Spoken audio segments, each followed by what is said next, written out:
Hi, I'm Brett. Today we've got a really good update to explain to you some of the tips and traps of what you need to look for with the Subaru B4.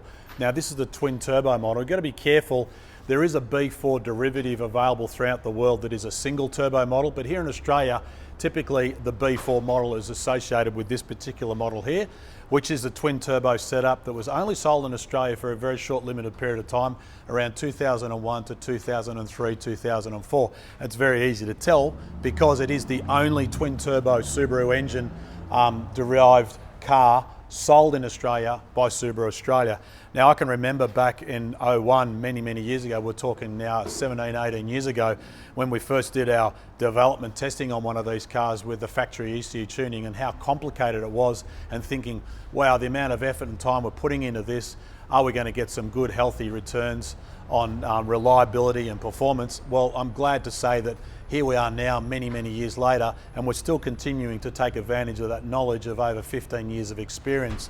And one of the big things that you've got to remember on this model is when Subaru brought this into Australia, it was originally developed and designed in Japan, of course, where it was manufactured, but it was designed to run on 100 octane fuel. Now I know for a fact that the calibration engineers, when they come to Australia back then, they only spent 2 days recalibrating the factory ECU to suit Australian fuel, 98 octane fuel, and they openly admit on the quiet side that they probably didn't spend as much time on it as what they should have. So over the period of time when in fact the car was sold even brand new, they were pinging badly, even with 100 octane fuel and running original factory setup and zero modifications. And when I say pinging, I mean excessive ignition timing, causing detonation in the combustion chamber, which is due to the lower octane fuel in the car from Australian pumps, because the tune in the ECU was still looking in some parts of the map for ignition timing designed for 100 octane fuel. Now,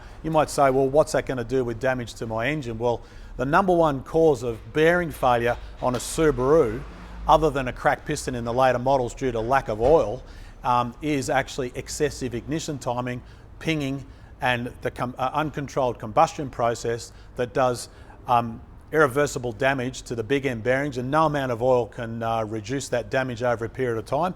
So in the last 10, 15 years, these engines, if they haven't been tuned or haven't been modified correctly, will actually have bearing failure. The person's reaction is oh, it must have been poor oil or poor service history, or hey, all Subarus have got shit bearings. Well, in actual fact, they don't. So what I'm going to talk about now is just looking in the engine bay, and one of the things I just want to explain, this car in particular, it's a pretty tidy model. We actually did a tune on it back in 2006, and the owner has kept the car in a fairly good condition, and over a period of time, little things have been repaired along the way, but more recently, he reported lack of boost in the primary and the secondary turbo. The car just wasn't going properly. He thought he had a boost leak, which these models are prone to because they've got a lot of plastic components down under the inlet manifold that control the bypass valves, and there's a boost hose that's just right there that goes from that turbo into the intercooler. But what you can't see is under the intercooler, between that turbo and that turbo, is a whole heap of plastic components that if they're not working properly, you can get boost leaks or poor performance because the valves are not opening and closing properly, or someone has stuffed around with the vacuum block over in here, which has got a lot of vacuum lines and pressure hoses that come to actually manage this correctly. And also what a lot of people don't realise is this hose here is actually part of your boost control system and goes around to the passenger side of the inner guard to a pressure tank that can be actually damaged in an accident. And I've seen cars come in after crash damage and the car doesn't go properly, and the owner says, well, it was okay before I had the accident, and you find out that the smash repairer hasn't repaired this properly, or something missing or hasn't been put back together. But one of the other things I want to explain on this particular model with this owner, he was saying about lack of performance, and we immediately did a diagnostic test on it and a road test and found out that the airflow meter sensor was getting quite old, and the signal that it was getting to the ECU was very poor. So therefore the ECU wasn't managing the engine properly, and therefore it was pulling a whole heap of boost out because it just didn't know what was going on, or it was trying to save the engine from damage. So as soon as we did a diagnostic test, confirmed that the airflow meter sensor was faulty, put a brand new genuine airflow meter sensor in there, the engine immediately responded and started to work a lot better. And then we went around the rest of the car and checked everything else out. Now you might be saying, well, what does this actually do? Well, this sensor measures both inlet temperature and inlet airflow. And it's a calibrated sensor that is designed for the diameter of that pipe to send a signal back to the ECU to effectively measure the amount of air or the air mass going into the engine for the engine ECU to use it to calibrate its fuel, ignition, boost, and a whole heap of other things. And this sensor is one of the most critical sensors in the engine bay that will actually have an effect on both engine performance and also the reliability of the engine. Now, one of the other things I can't show, but buried down underneath here on the block is a knock sensor. And again, over time, it's effectively a microphone for the engine, for the ECU to listen to the engine for pinging.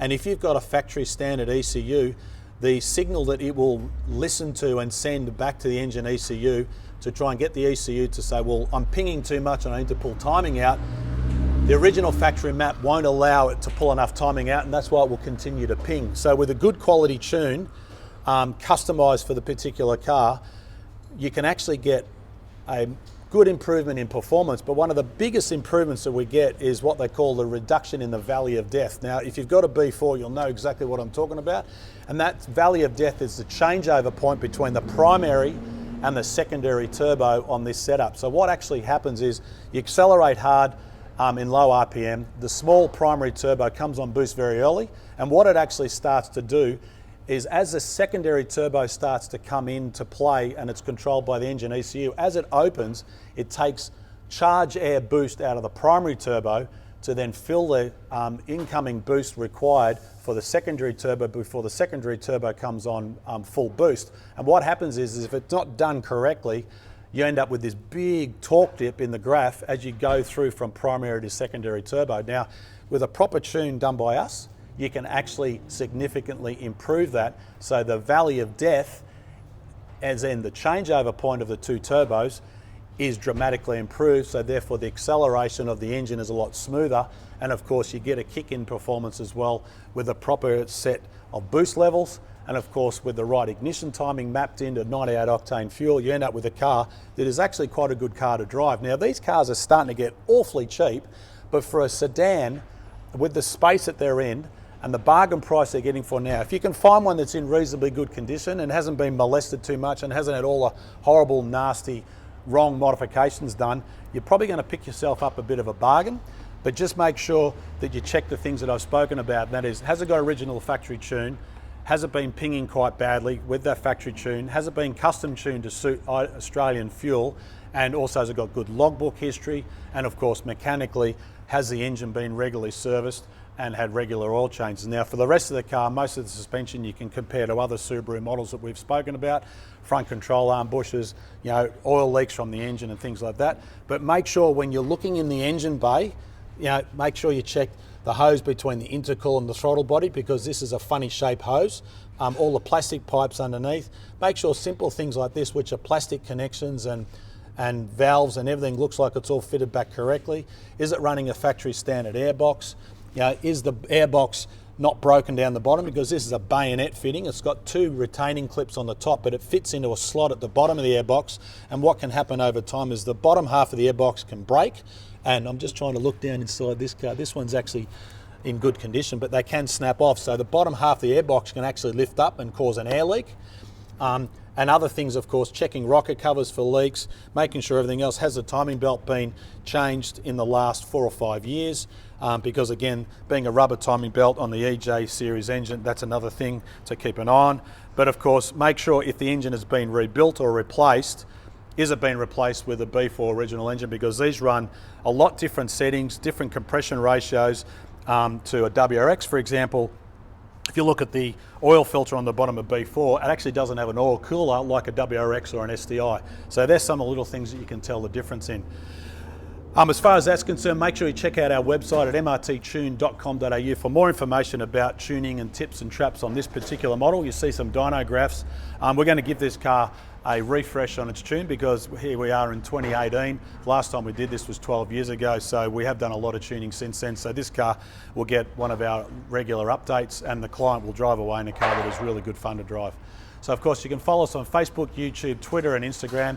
Anywhere in Australia we can do custom remote tunes for your car through our partner network. Just make sure you check out those listing on our website at mrtperformance.com.au, and remember, we do a lot of servicing here at MRT Performance as well as performance updates. So if it's just a simple oil change or a pink slip here in New South Wales, give us a call. But for today, my name is Brett Middleton. Thanks for watching.